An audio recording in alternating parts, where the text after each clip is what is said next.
Hey. Hi. Hey, Mark. Uh, thanks for doing this call, and thanks everyone that's watching now. Yeah, thanks. Thank you for having me. I'm doing good. So, for everyone that doesn't know, my name is Mark Foss, and I'm a graphic designer at Special Special, where we currently have a group show up called Artist Tools, which is tools that artists make to make their work with. Mhm. And I'm here with Sofía Clausse, who's a part of this show, and she has three works in the show. Let me see if I can flip the camera. Yeah. How do I do?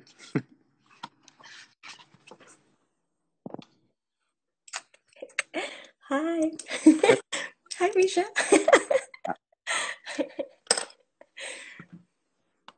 So this is the catalog from Artist Tools, and Sophia's work here. We have first Squeegee Fingers from 2019,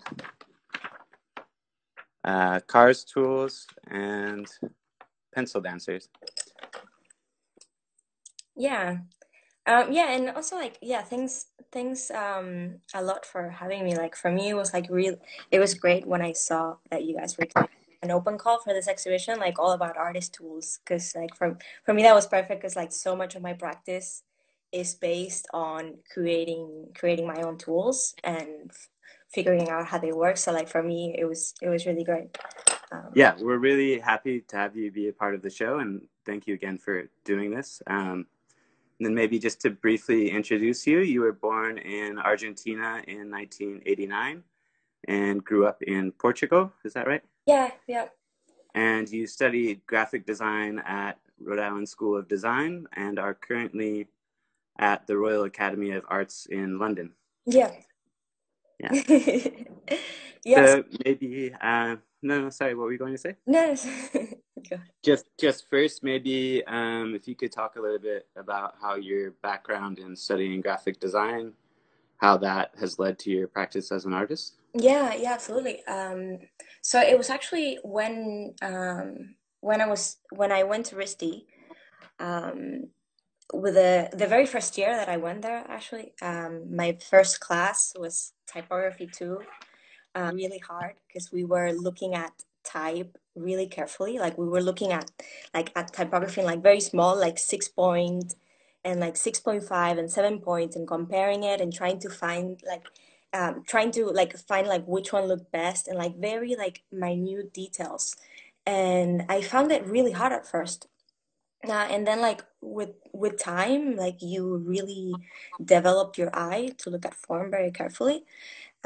So then like fast forward to like my final year on my degree show, I was really interested in looking at letter forms carefully. And what I was studying mainly was how you can look at letter forms and see you can understand a lot about like for example which tools were used or what systems were used to create them. So then it was during that final year in my degree project that I started also creating my own tools. So then I flipped the question to study like how if I create my own tools, how does then that create new letter forms or new forms, new gestures, and new ways of creating, or like a different outcome that I couldn't have planned.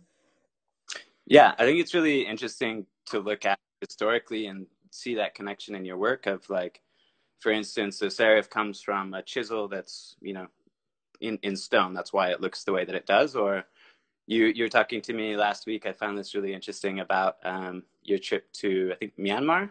Yeah, yeah. Talking about the reeds and the way that the reeds are cut is why the language or the letter forms are round. Yeah, so yeah, with in Myanmar, what I was so they have their own calligraphy, their way of writing is like very circular, and I was wondering why it was that, and I also saw in this market this bamboo piece that was carved, and then like I connected the two things because then again, if you have a specific surface like bamboo that is very like it has a lot of fibers, you can cut in straight lines, so you wouldn't be able to make like straight letters, otherwise they would break. so then you have to do like circular motions, and I'm really interested in those things and how like different, like the different surface affects gestures that you make, different tools, um, but also your body. So then when I was making the tools, so for example with the pencil dancer one, the one that I have in the show, when you have like I started having like bigger tools. And then what happens when you have like a bigger tool, is that you start like behaving differently with your body as well, the kind of gestures that you make. So for example, like I started like drawing letters on the floor, or drawing like gestures on the floor because you need a bigger space. And then also like your body becomes another like thing that affects the gesture. So for example, like you can, like you can make this kind of curve because you have this, this kind of angle on your arm, but then you can't really do this one. So like even like those like very small like notions of like how your body also like affects how you move. Um, yeah, so like it's so in my practice it's really like a combination of those three things, like the tool, the body, and then the systems that I create, and all that like affects the pieces. Yeah, yeah. You're talking also a little bit about like when you're practicing calligraphy, how you put two pencils together, and you're saying it's almost sort of childlike to do something like this. Is this when you started making the pencil dancers and the car tools? Yeah, so it kind of evolved from that. So, like when you're studying like calligraphy, so you put like two pencils together, like this, which is like so. Yeah, it is super like childlike and like rudimentary, and it also like that's what I liked about it. That it's just like so silly almost, and then you can see how you can create a different stroke that changes in the width depending on the angle. So then it was from there that it started, like I started exaggerating the motion again to like almost like zoom in into that and to see like, okay, what happens. Um, and then that's when all those things happens, because once you have like a bigger tool like the pencil dancer, once it's like a bigger stroke, then you move differently. You have to change the surface, you have to change your body, and it's like a study of like how all of those things affect things. Yeah. When did you start making work that you saw kind of outside of graphic design? And I can see like there's a lot of curves. Maybe I'll show one of these pieces, but it makes me think of just how you're talking about the restriction of your arm moving like this if you're on the ground. You can really, I think, see it in your pieces. Maybe here, for instance. Yeah. Uh, yeah, so that I think when I started moving away from graphic design was really after I graduated and I had a studio space, where I would always go and make work on the side. And I think when I started becoming more of like my own investigation and also like a self-developing investigation, like each question leading to the next. Um, and also when I moved away from type, I always connected type to like a graphic design thing. And then when it started being more about the movements, which is what I liked. And also that is something that I took from type, because after you so I was drawing a lot of like straight lines and then a lot of curves and then a lot of diagonals, and you kind of end up with like a muscle memory of Mm-hmm. like a specific movement, and it was that kind of movement that stayed with me. And then I was questioning that, like what is this movement and what is this gesture that I have. So I feel like it was when it moved away from type and more from a question that I had, but also when it started being like a practice that just like sustains itself on all these questions that keep developing. Like it is like one piece going to the next based on something that I'm investigating at that moment. Yeah. And then when did you start bringing text back into your work? Uh, Or yeah, maybe so I then can show this one. yeah, because yeah, oh yeah, yeah, that one's a really good example actually, because so I was making these like looping shapes, and then with that one specifically, actually, I thought, I thought, if I'm making these tools that are based on typography, how do I bring it back? Because I'm always thinking on this back and forth thing. Even this idea of making the tools in the first place was like a reversal of the question. So then with that piece, I thought, okay, how do I bring type back into it, and what would happen? So then, because I was making these repeating cycle shapes, I thought that I should write a text that is circular and it has no beginning and no end. So that one actually from the bottom, that one says, start anywhere, go everywhere at the speed of time and time again. I am back to the start, anywhere, go everywhere. So it's a sentence that just always repeats. Um, and yeah, and then actually I have that other piece. Yeah, that one. So then with that one, then I started thinking, okay, um how can I use the tools that I was making with parallel lines, and how can I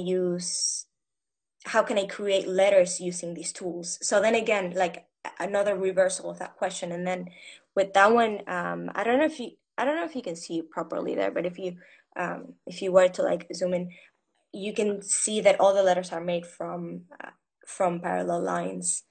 So then again, it's also like going back to that question of like these tools that I make, how do they then create letters that are based on these specific limitations that the tool has? And that one was, so it was like a chain. So I wrote two sentences, and they're both also like infinite sentences. So you can read one, or you can read the other, or you can also read them in combination. And that one at the bottom, uh, from the bottom, it says, before everything was now, I am after before. Everything was now, I am after before. Which is kind of like this way of thinking of time through movement. And then the one on the top was two distances ago was one, and one was two distances ago, which is also like a similar thing of thinking of your movement in time. Um, Yeah, I love how the text works with the image, and how they're so together that it works in the same way as your sort of gestures that you're making. Um, and where does the text come from? How do you write them, or where do you pull them from? so like the text is almost like it's like a very collage like way of writing. And I collect text from a lot of places, like first, like from looking around, because I'm always looking at type, probably like like anybody who did graphic design, you're always like looking around and looking at text and reading things. So then I collect a lot of maybe like words that I like, or just like sentences that I like. And then it's like a matter of like bringing in things together, like maybe something that I wrote on a post-it, something that I have on a phone, something that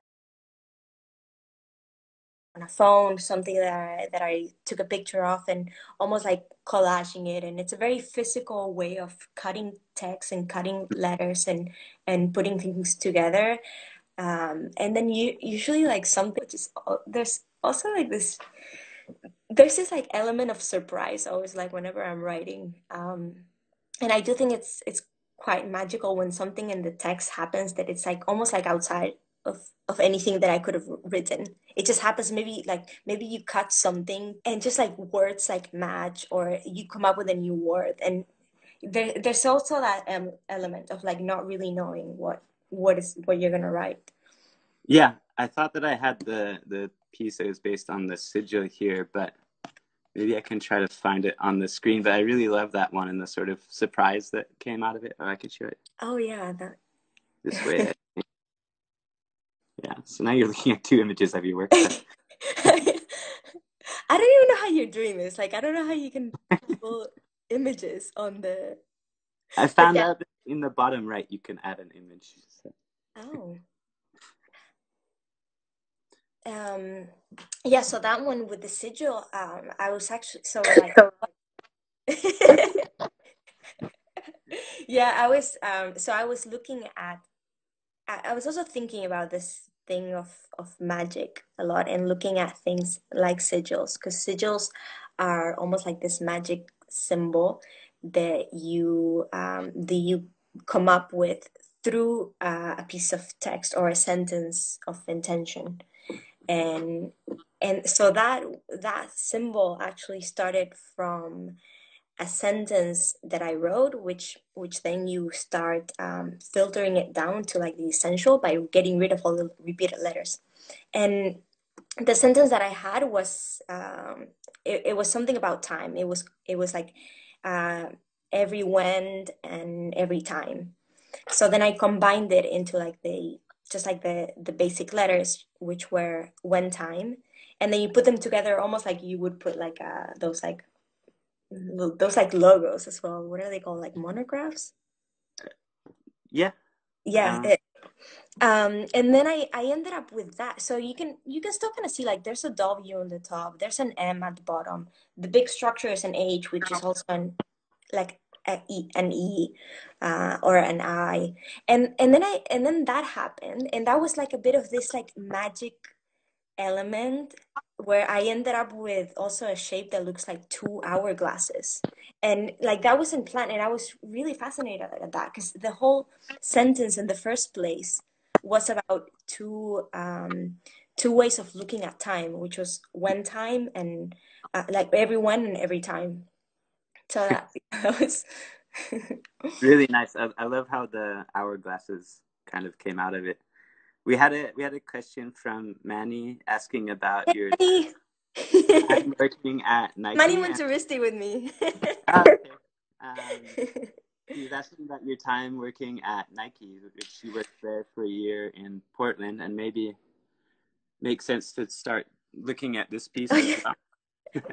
Yeah, so well that one is recent. Yeah, so at Nike I was working there when I after I graduated in 2014, and then I went to work at Nike for 1 year. I was doing graphic design so for the global football team, and it was really good. It was like a really good experience. It was like my first proper job as a graphic designer.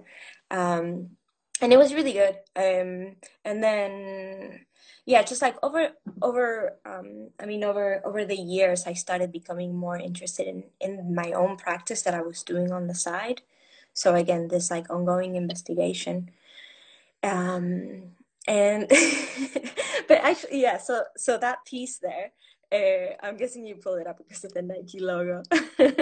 Right. Yeah, that was the segue, and I think it's really interesting that like you talk about time quite a bit and it looping and kind of overlapping and how these things correspond. And there's this sort of past sort of experience that you had that was very personal to you that's sort of injected into it.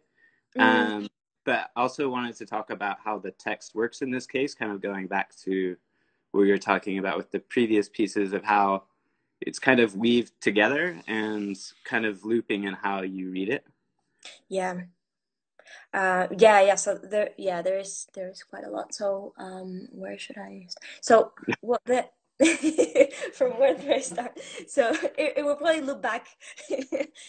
Um, yeah. So that piece is a lot about like the like value and also this like reversal of value.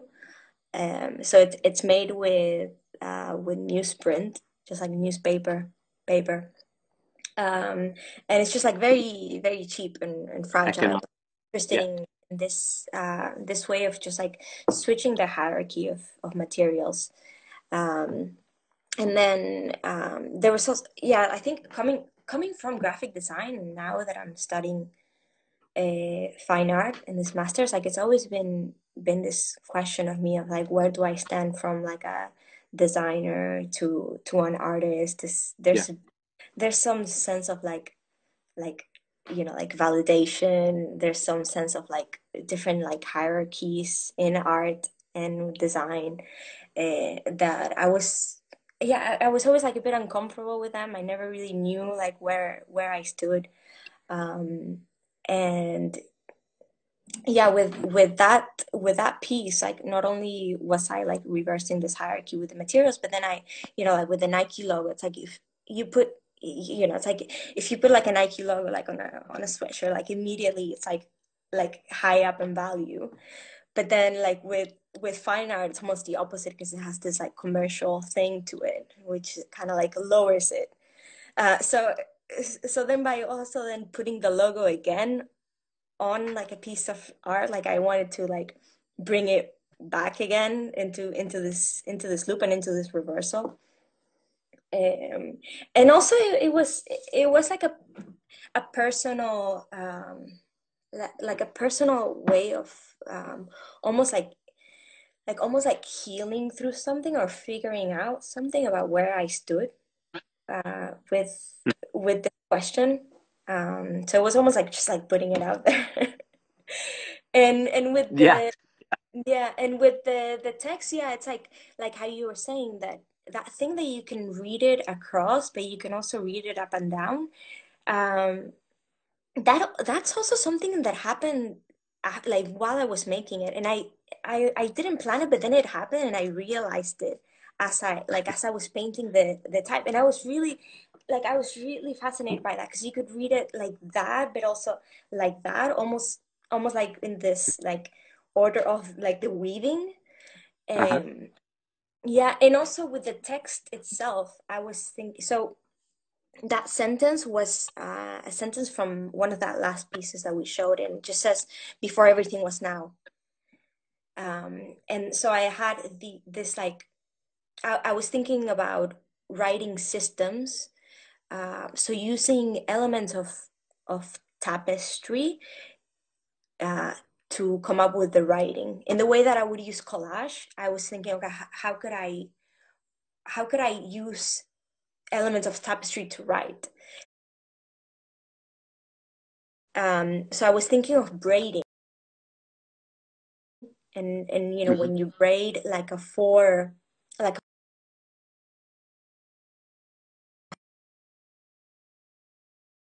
up with 2 1 4 3.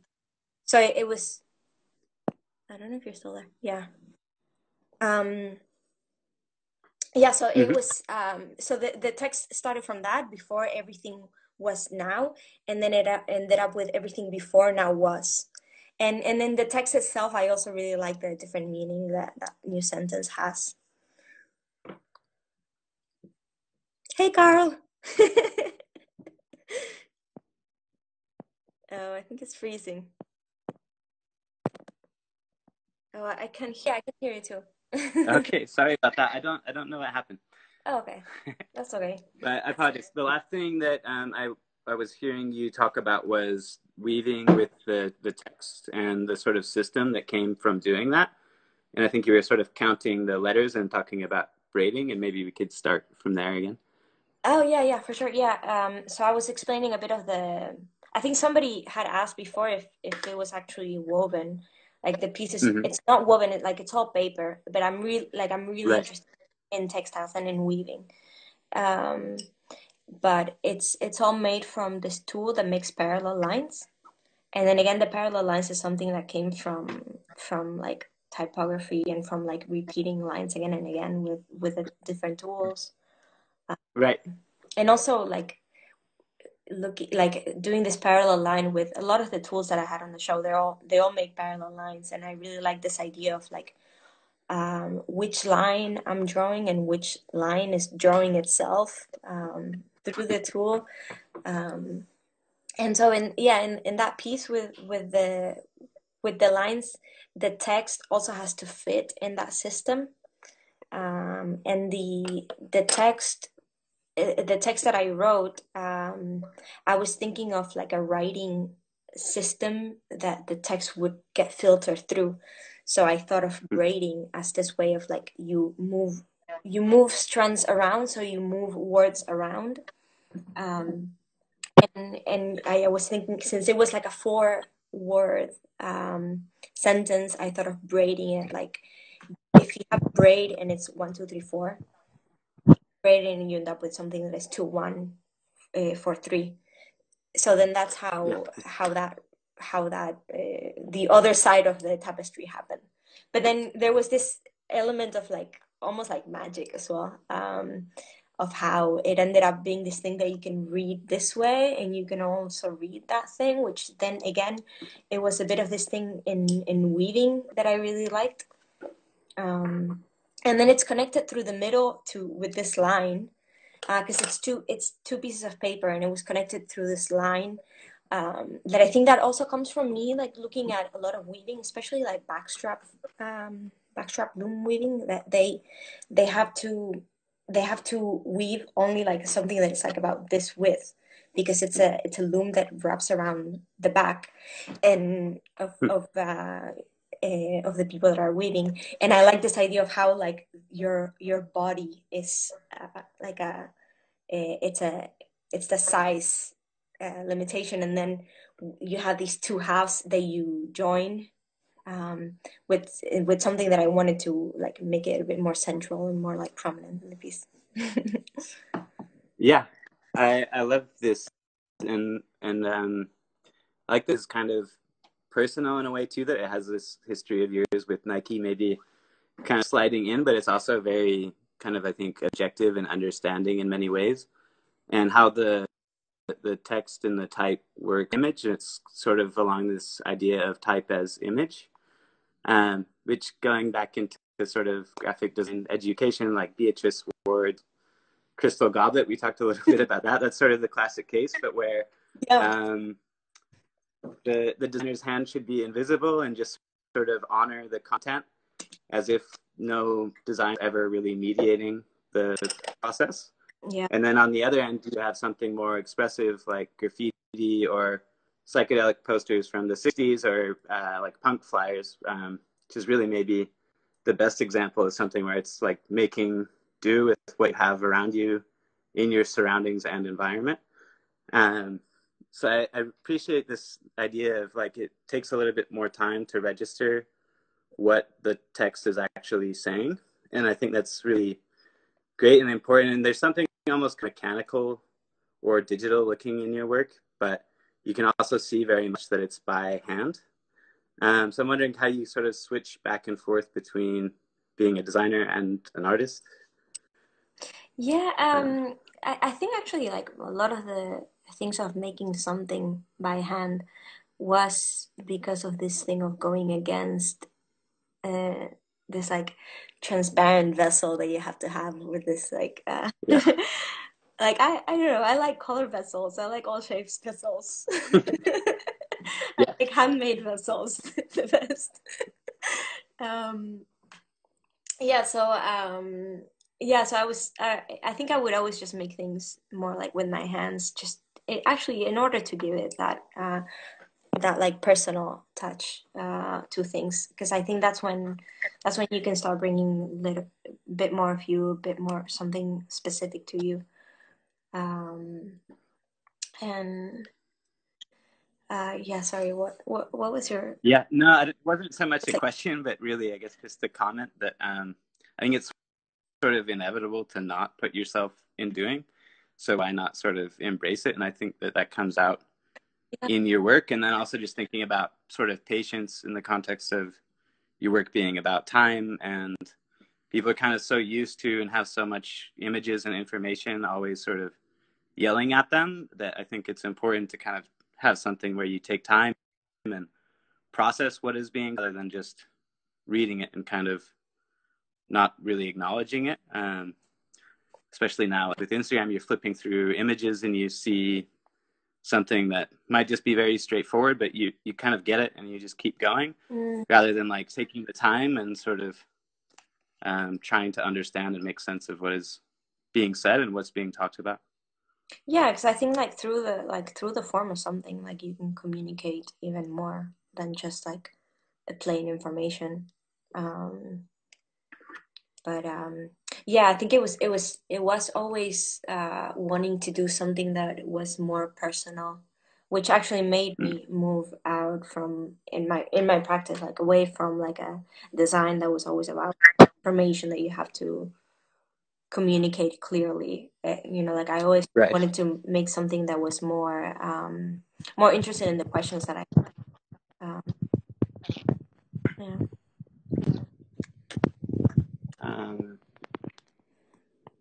yeah. I had another question. And I was thinking about, you had mentioned Illustrator the other day, or like everybody's on the screen using the same sort of programs and effects, and I think it's just really nice to see something that's made in its own way, and it has that personality and the restriction of your movement and your hand in it. Yeah, but I think yeah, and again, I think that's when I started making my own tools, because I think that if you make your own tools, you can create your own gestures and your own way of working. Same with creating your own systems. Like I think in a lot of the pieces, I also like sometimes I come up with like specific things that I have to do, almost like to let the system create something else that is like outside of me. Um, so it's this idea of like using different limitations, different systems, different tools in order to create something that you couldn't normally that you wouldn't know what it looks like in the end, that you wouldn't know what you were going to come up with. And yeah, I guess that thing with like Illustrator, like Adobe Illustrator, this thing that like you can, you can tell when something is made with that tool because it has specific ways that it functions. So then again, if you do create your own tools, you can then like study this tool that you've created, and then you can create your own gesture that is very specific to that and to your body and to your way of working. Yeah, yeah. Are there other ways that you've used sort of restrictions or making your own rules for your work? Yeah, so actually, in some of those, in some of the paintings that are even like not the ones that have type, just the ones that are more like gestural. There are some like this, um, like I don't know if that's yeah. Actually, there's another that is like black and white. The so in that one, like I started by only painting the intersections, and then it's more of like a puzzle that I have to figure out how it then all joins and loops into one. Um, so then again, that's in order to break my own way of maybe of moving in a specific way that I might do on the canvas. So if I just like break it up from the beginning, it's more like how do those rules that I make help me come up with like a new outcome. yeah, Um, yeah. I think it's often something really nice about limitations, like option paralysis was something we talked about, of like looking at a menu and you have so many things that you could do, you just don't know what to do. And maybe that's something sort of nice about this time that we're in right now, where we kind of have a pause and are sort of restricted in what we're able to make or do. yeah, yeah, Just kind of to have that.